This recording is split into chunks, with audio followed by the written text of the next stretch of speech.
तो हम ये कंपेयर करेंगे कि स्ट्रक्चरल बेसिस पर प्रोकैरियोटिक सेल और यूकैरियोटिक सेल में क्या समानता और क्या असमानता स्ट्रक्चरल बेसिस पर। फंक्शनल बेसिस पर समानताएं अधिक हैं as compare to structural basis. सबसे पहले हम लेते हैं plasma membrane. Plasma membrane prokaryotic cell में भी है और यूकैरियोटिक सेल में है। सेल वॉल प्रोकैरियोटिक सेल में है, लेकिन एनिमल सेल में सेल वॉल नहीं है और प्लांट सेल में सेल वॉल प्रेजेंट है। राइबोसोम्स प्रोकैरियोटिक सेल में भी प्रेजेंट है और यूकैरियोटिक सेल्स में भी प्रेजेंट है, चाहे वो फ्री हैं चाहे वो एंडोप्लाज्मिक रेटिकुलम के मेम्ब्रेन पर या न्यूक्लियर मेम्ब्रेन पर आउटर सरफेस पर अटैच्ड हैं।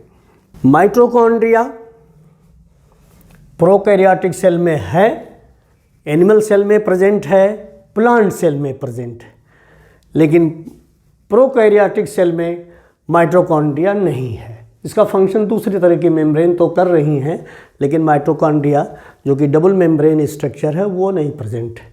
माइटोकॉन्ड्रिया इसमें आउटर वॉल, इनर वॉल और इस पर इनर वॉल पर फाइन पार्टिकल्स पाए जाते हैं।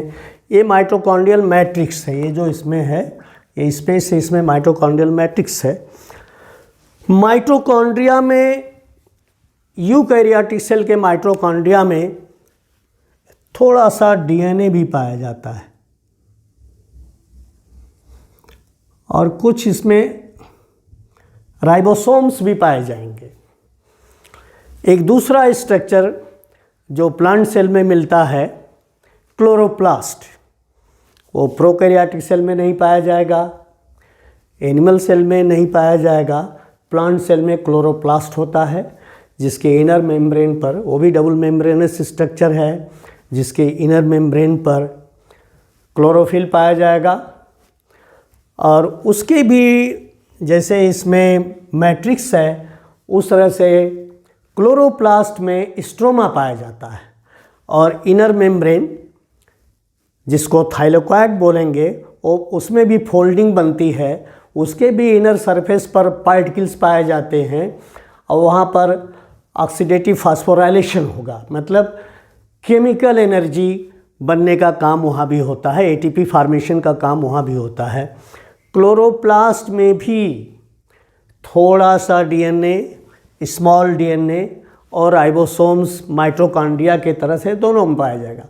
तो दोनों एक तरह से सिमिलर एनालॉगस मेटाबॉलिक फंक्शंस कर रहे हैं।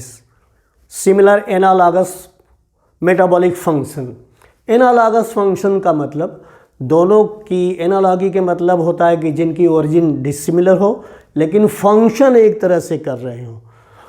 माइटोकॉन्ड्रिया और क्लोरोप्लास्ट दोनों फंक्शन एक तरह से कर रहे हैं, दोनों के ऑलमोस्ट स्ट्रक्चर एक तरह से हैं और दोनों मेटाबॉलिक फंक्शंस में एनालॉगी है। इसमें भी डीएनए है और इसमें भी राइबोसोम्स है, क्लोरोप्लास्ट में भी छोटा सा डीएनए है और उसमें भी राइबोसोम्स हैं। तो एक तरह से हम ये कहेंगे कि माइटोकॉन्ड्रिया और क्लोरोप्लास्ट दोनों में genetic a certain degree of genetic autonomy है, certain degree of genetic autonomy दोनों में एग्जिस्ट करती है, माइटोकॉन्ड्रिया और chloroplast, due to the presence of DNA and ribosomes. Endoplasmic reticulum, इसमें ऑर्गेनेल्स एक तरह से नहीं पाए जाते हैं प्रोकैरियोटिक सेल में। एनिमल सेल में एंडोप्लाज्मिक रेटिकुलम पाया जाएगा, प्लांट सेल में भी एंडोप्लाज्मिक रेटिकुलम पाया जाएगा। एनिमल सेल में भी गोल्गी कॉम्प्लेक्स पाया जाएगा और प्लांट सेल में भी गोल्गी कॉम्प्लेक्स पाया जाएगा। प्लांट सेल में एक बिग मेम्ब्रेनस वैक्यूल होती है जो कि एनिमल सेल के वैक्यूल से काफ़ी बड़ी होती है और वो जो है सेक्रेटरी सिंथेटिक प्रोडक्ट्स और एक्सक्रीटरी वेस्ट को कलेक्ट करती है।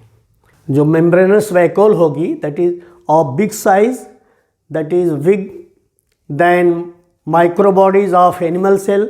माइक्रोबॉडीज़ जो होती हैं वो हेटेरोजेनस ग्रुप ऑफ वेसिकल्स होती हैं, उसमें छोटी बड़ी बहुत तरह की होती हैं। वो लाइसोसोम या दूसरी वेसिकल से वो मेम्ब्रेनस वैक्यूल काफ़ी बड़ी होती है और उसको ऑस्मोटिक बैलेंस भी बनाने में सेल के कुछ हेल्पफुल होती है वो। फिर हम आते हैं कि प्लांट सेल में भी कुछ 9+2 अरेंजमेंट मिलता है। एनिमल सेल में भी है 9+2 अरेंजमेंट। फिर हम आएंगे कंपैरिजन में कि पेरिफेरी की तरफ माइक्रोफिलामेंट्स पाए जाते हैं। एनिमल सेल में या प्लांट सेल में पेरिफेरी, प्लाज्मा मेम्ब्रेन के पेरिफेरी की साइड में माइक्रोट्यूब्यूल्स पाए जाते हैं। एनिमल सेल में पाए जाएंगे, प्लांट सेल में पाए जाएंगे।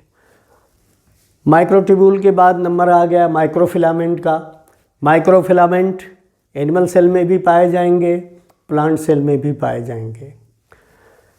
जो इंटरमीडिएट ट्यूब्यूल्स होते हैं वो एनिमल सेल में पाए जाते हैं और प्लांट सेल में एब्सेंट होते हैं। ये सारे स्ट्रक्चर्स जो 9+2 अरेंजमेंट है, माइक्रोट्यूब्यूल है, माइक्रोफिलामेंट है, इंटरमीडिएट ट्यूब्यूल है, वो सारे के सारे स्ट्रक्चर्स जो हैं प्रोकैरियोटिक सेल में एब्सेंट होते हैं। और एक बात आती है क्लोरोफिल की। क्लोरोफिल एनिमल सेल में एब्सेंट होता है, प्लांट सेल में प्रेजेंट होता है, प्रोकैरियोटिक सेल में है नहीं, उसका फंक्शन दूसरी चीज़ें करती हैं।